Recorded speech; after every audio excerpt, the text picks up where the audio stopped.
Good morning guys! For today's video, tayo ay magtatanim naman ng carrots. Kung saan ay natatandaan nyo ba nung nagpunla tayo ng carrots at kung ano-ano pang klaseng gulay. After 2 weeks, 3 weeks yata guys, ayan na sila ngayon, ganyan na sila kalalaki. At March natin to binalot guys, pero hindi natin nataniman. So dito natin sila ngayon itatanim. Pauwi na lang yung lola nyo, nagpapanegra pa tayo ng husto dahil ang tindi ng sikat ng araw lately guys, kahit na magtataglamig na. At mamitas muna tayo ng chimeris, pang-vitamins natin. Ayan, nakikita nyo guys, tinatapak-tapakan ko lang yan, pero hindi sila basta-basta nabubutas, diba? Kahit na mabigat yung lola nyo. Ayan, napakasarap ng ating kamatis at hindi ko nadidiligan to guys. Wala na, bahala na si Darna sa paglaki nila. Ayan, oh. At nangangamatay na nga rin sila. Tatakimasu.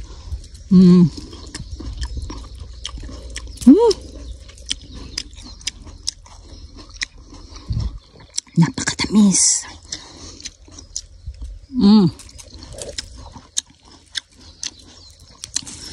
Grabe guys. Alam nyo ba ang kamatis ay prutas dito sa Japan? Dahil nga sobrang tamis. Yun ang dami natin hinog doon, oh. Hello.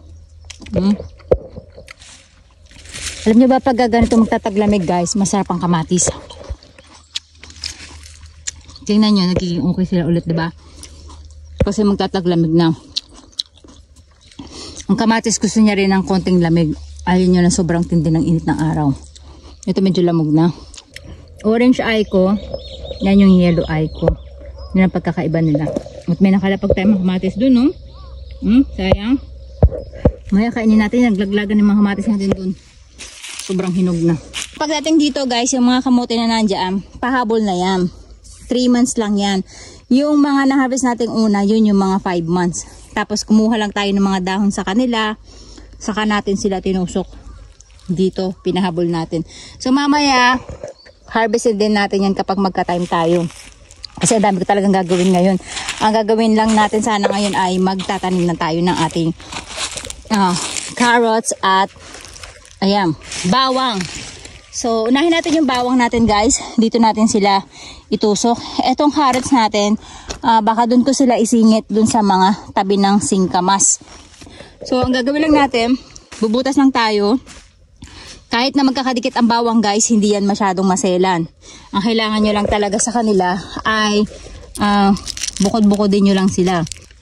Ayan, ganito yung bawang natin na itatanim guys. Asako lang sila para magkaroon sila ng moist sa ilalim at magkatubig.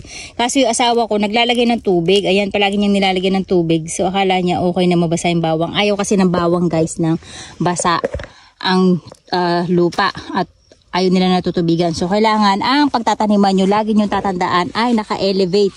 Nakaganyan guys, nakita nyo. Ang taas niya ay 30 inches. 30 inches ba to?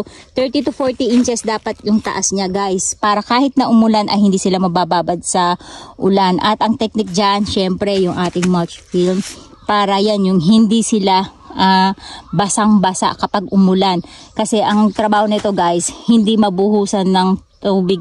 Hindi sila mabasa lahat ng tubig ulan. Kasi kung makikita nyo kung ano yung butas na yan, yan lang yung papasukin ng tubig. Pero yung mga part na walang butas ay hindi masyadong nababasa niyan. Kaya kagandahan guys kapag ka nakaganito kayo.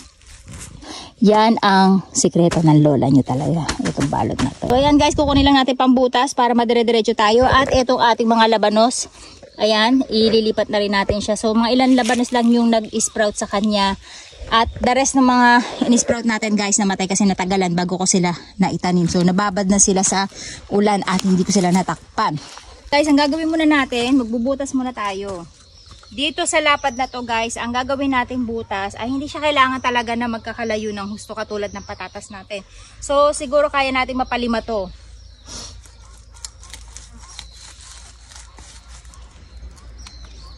Isa. Dalawa. Tatlo. Apat.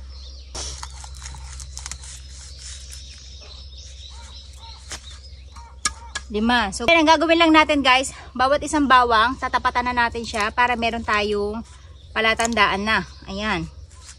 At malalaman natin kung ilang butas pa yung kailangan nating butasan. So nilayo lang natin siya ng konti dun sa ating patatas kasi sobrang lago talaga guys ng patatas kapag lumago sila.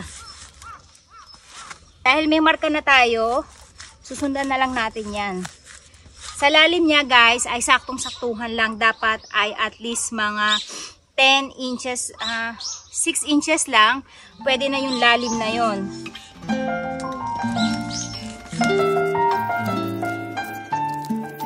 Tingnan nyo guys ang kagandahan. Kapag ang lupa ay nakabalot, still basa ang lupa. At the same time guys, napakalambot.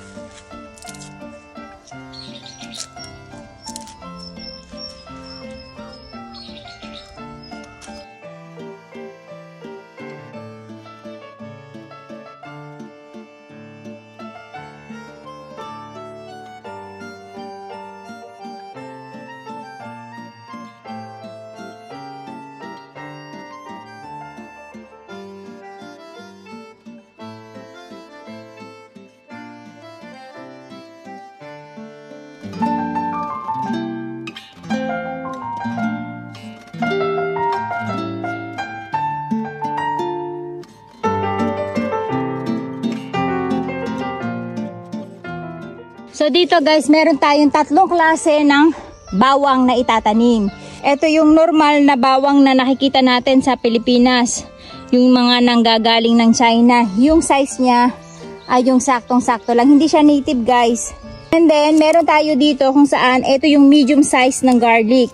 Meron silang native garlic din dito sa Japan pero hindi tayo magtatanim nun guys. Mas masarap sana yung kaya lang ang liliit nga kasi nun sayang yung pagtatanim natin. So ito guys yung medium size naman ng bawang. At ito naman yung jumbo size ng bawang guys na isa na itatanim natin. So ayan yung tatlong variety ng ating bawang na itatanim. Yan yung mga pagkakaiba nila ng size. So dito pa lang, isa lang to guys, sold na tayo. At napakasarap na ito ihawin guys.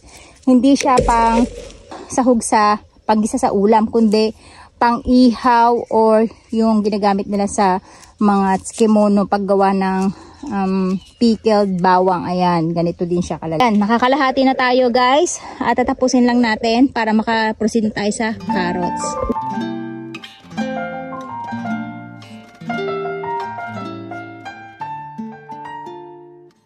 Ayan na yung ating mga bawang na ilagay na natin sa mga butas para ihuhukay na lang natin siya. So ang kakailanganin na lang natin ay itong mini scoop natin para maitusok natin sila ng tamang lalim. So ito guys, hindi kailangan malalim na malalim pero hindi kailangan mababaw. Kailangan ay natatakpan yung kanilang pinaka kanilang bawang. So ganyan lang at hayaan lang natin nakausli na yung pinaka kanyang dahon. So ganyan lang yung lalim niya. Ganun din dito. So ang kagandahan guys, inuulit ko, napakaganda talaga ng naka-mulch film. Nakita nyo, napakalambot ng ating lupa. Kahit na ilang buwan na siya, March pa natin to binungkal, pero as is na malambot pa din yung lupa natin. Wala talagang malambot na lupa guys. Marami nagsasabi kasi malambot yung lupa dyan. Walang malambot na lupa. Kahit dito sa Japan guys, sobrang tigas ng lupa. Kasi nga, kahit saan tayo magpuntang bansa, matigas talaga ang lupa. You know why? Kasi pag nauulanan yung ating mga pananim, so yan mga bato, tatanggalin nyo na yan para laging maganda ang inyong maging ani. Kasi lalo na kung carrots o kamote, pag tumama yan sa mga crops nyo, bungi-bungi o yung may bangas yung kanilang magiging bunga. So ang kagandahan guys, kapag naka-match film kayo na ganito, hindi basta tumitigas yung lupa nyo. Even yung pataba nyo, hindi basta-basta maaagos ng ulan. So hindi masasayang. Kahit na ilang buwan na yan, ay maganda pa rin ang inyong lupa. Kasi nga hindi sila nauulanan. So pag umulan, ang nababasa lang dyan na part guys, ay itong may butas lang na kung saan tayo nagtanim. Pero hindi lahat na-absorb ng ating tanim, yung mga buhos ng ulan. Kaya yan ang napakalaking diferensya ng may balot ang inyong lupa. Hindi siya basta-basta titigas ang inyong lupa. Kaya ang magiging harvest nyo ay maganda kasi guys, pag malambot ang lupa, ang kanilang ugat ay nakakagapang ng maayos. Eto guys, yung bawang kung makikita nyo, hindi ko na tinanggal yung kanyang balat. Kasi magi-sprout at magi-sprout pa din naman yan guys. Ang mangyayari kasi kapag tinanggalan natin yan ng balot, kakainin siya ng insekto. Ayan. Kasi mabubulok naman yan ng pusa. Pwede nyo ring tanggalin, pwede nyo ring hindi tanggalin. Kasi may mga insekto sa ilalim ng lupa. So pag naka-direct silang expose na kahubad, madali silang kainin ng insekto. So kulang tayo ng isa dito. Ayan. Kaya nakikita nyo parang ang lalim-lalim ko maghukay. Guys, kasi kapag umulan o nadiligan nyo yan, lulubog pa yung lupa na yan. So ang tendency ay magiging expose yung bawang nyo. Kaya akala nyo lang ay lubog na lubog siya. So actually kahit hindi kayo gumamit na ito kasi sobrang lambot talaga ng lupa natin. Papakita ko sa inyo. Ayan. Sobrang lambot niya talaga guys. Ayan oh. Tutusok nyo lang na ganyan. Baon nyo na yung ano kagad bawang, di ba? Kasi nga malambot yung lupa guys. Ayan oh. Ganyan nyo lang. Tabunan nyo lang ng kamay nyo. So ayan, papakita ko sa inyo guys. Sobrang lambot ng lupa. Itutusok nyo lang talaga as in. Ayan oh. Kusa na siyang lulubog. Diba? At look what I found. Nakikita nyo ba yan? Nakikita ko na yan.